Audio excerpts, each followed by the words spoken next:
प्रयागराज महाकुंभ में तमाम साधु संत महंत पहुंचे हुए हैं। यहाँ खूबसूरत वायरल गर्ल भी चर्चा में है। प्रयागराज में हर्षा रिछारिया अपने लुक को लेकर काफी वायरल हो रही हैं। साध्वी हर्षा ने कहा है कि मुझे लगता है कि मैंने अपना लुक बहुत नॉर्मल रखा था, जो मुझे पसंद है। जब मेरे महादेव ऐसे रहते हैं तो मुझे भी रहना चाहिए। वो चीज मुझे उनसे जोड़ के रखती है। ये लुक मैंने रैंडमली रख लिया था, ऐसे वायरल हो जाएगा इसका मुझे अंदाजा नहीं था। हर्षा से ये पूछने पर कि पहले आप इंस्टाग्राम और अन्य प्लेटफॉर्म पर काफी वायरल थी, लेकिन अब आप साध्वी के रूप में वायरल हो रही हैं, तो कितना अलग लगता है। इस पर हर्षा ने कहा कि मुझे लगता है कि ये सबको अच्छा ही लगना चाहिए, क्योंकि अगर कोई सनातन से जुड़कर सनातन की बात कर रहा है, संस्कृति की बात कर रहा है, तो इससे अच्छी और क्या बात हो सकती है। वहीं हर्षा ने ये भी कहा कि अब मुझे पार्लर नहीं जाना पड़ता है और मैं घर में ही हेयर वॉश भी कर लेती हूँ। वो थोड़ा टाइम टेकिंग होता है, टाइम ज्यादा लग जाता है, लेकिन वो इजीली वॉश हो जाता है, ज्यादा खर्चे भी नहीं होते। मैं आंखों में लेंस यूज करती हूँ। ये सिर्फ कलर लेंस नहीं है, ये पावर लेंस है, जिनका बहुत ज्यादा पावर है।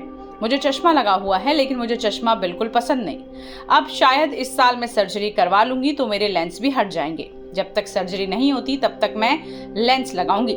बता दें कि हर्षा रिछारिया निरंजनी अखाड़े से जुड़ी हैं। उनका जन्म उत्तर प्रदेश के झांसी में हुआ। इसके बाद वो मध्य प्रदेश के भोपाल में शिफ्ट हो गई। उनके माता पिता भोपाल में ही रहते हैं। हर्षा ने काफी समय तक मुंबई और दिल्ली में रहकर काम किया। इसके बाद उनका मन आध्यात्म की ओर जुड़ गया। पिछले काफी वक्त से वो उत्तराखंड में रहकर साधना कर रही हैं।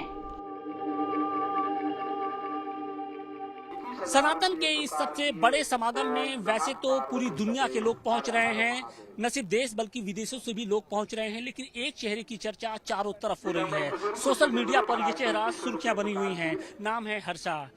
एक पूरे ऊपर से नीचे तक साध्वी की वेशभूषा में वो नजर आ रही हैं।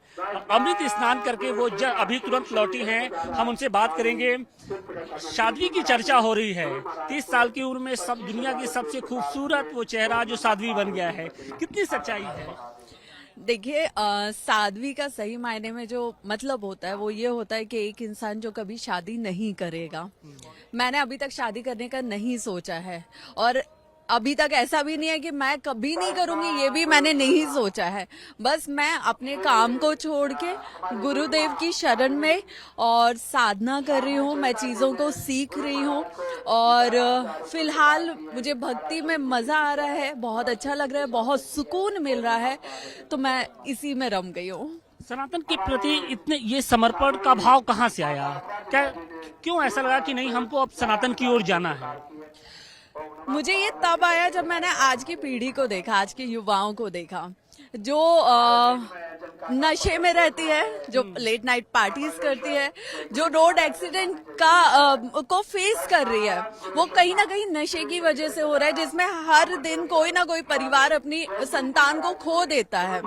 लेकिन इसका सबसे बड़ा जो रीजन है, सबसे बड़ी जो वजह है, वो है कहीं ना कहीं अपने धर्म से विमुख होना। क्योंकि हम दूसरे धर्म में दूसरी चीजों को इतना कॉपी करने लगे हैं कि हम अपने धर्म के बारे में, अपनी संस्कृति के बारे में, अपने पूर्वजों के बारे में हम जानना ही नहीं चाहते हैं। तो कहीं ना कहीं ये मेरी कोशिश है कि मैं ज्यादा से ज्यादा युवाओं को धर्म से और संस्कृति से जोड़ पाऊं। लेकिन आपका जो सर्किल रहा है उसमें लोग रोकने की कोशिश कर रहे होंगे कि अब हर्षा इतना ग्लैमरस थी और अब कहाँ जा रही है साध्वी बनने।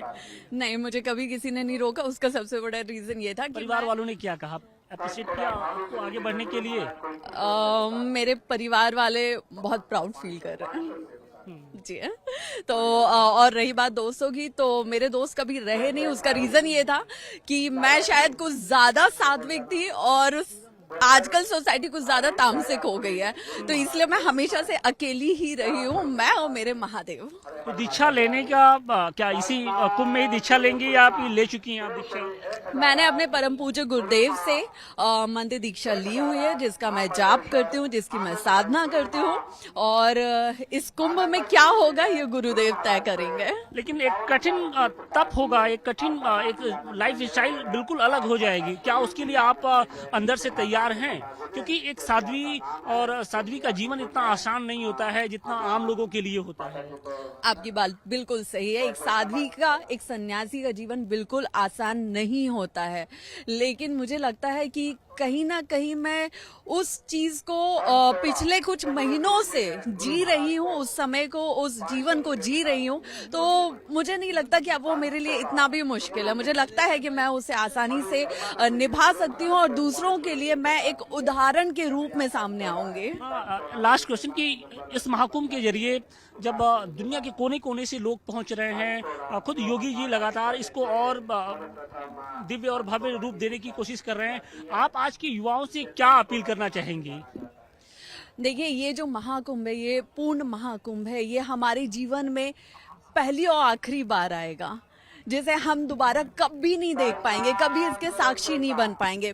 तो मैं हर इंसान से, हर व्यक्ति से, हर देश के इंसान से यही एक निवेदन करूंगी कि आप लोग आइए और इस महाकुंभ, महायज्ञ का हिस्सा बनिए, अपनी जिंदगी को पूरी तरह पूर्ण कीजिए, क्योंकि यहाँ आके जो आपको सुकून मिलेगा, जो आपको तृप्ति मिलेगी, वो इसके बाद और इसके पहले कभी नहीं मिलेगी। मुझे लगता है कि आज मेरी जिंदगी सार्थक हो गई है कि मैं इस पूर्ण महाकुंभ का हिस्सा बन पाई। मैंने अमृत स्नान किया, वो भी अपने गुरुजी के, गुरुदेव के सानिध्य में, अखाड़े के सभी साधु महंतों के सानिध्य में। तो ये बहुत सौभाग्य वाली बात है और मुझे लगता है कि अब इसके आगे मुझे और किसी चीज की जरूरत। बिल्कुल, तो सनातन के रंग में पूरी तरीके से रंगी नजर आ रही है हर्षा। देखिए, ऊपर से नीचे तक गेरुआ वस्त्र है और कहीं ना कहीं जो सनातन के प्रति इनका समर्पण है वो इनके चेहरे पे भी भाव झलक रहा है। तो अब सिर्फ सोशल मीडिया पे ही नहीं बल्कि अब पूरी दुनिया में कहीं ना कहीं अब इनकी चर्चा होने लगी है। जिस तरीके से एक ग्लैमरस जिंदगी पूरी तरीके से छोड़कर उन्होंने जो साध्वी का वेश धारण किया है वो कहीं ना कहीं युवाओं के लिए एक प्रेरणा का स्रोत जरूर है। कई सारी बातें आपकी पुरानी जिंदगी, कई लोगों ने कहा कि आप सुंदर हैं तो साध्वी नहीं हो सकती, ये अलग अलग पैमाने लोग तय कर रहे हैं।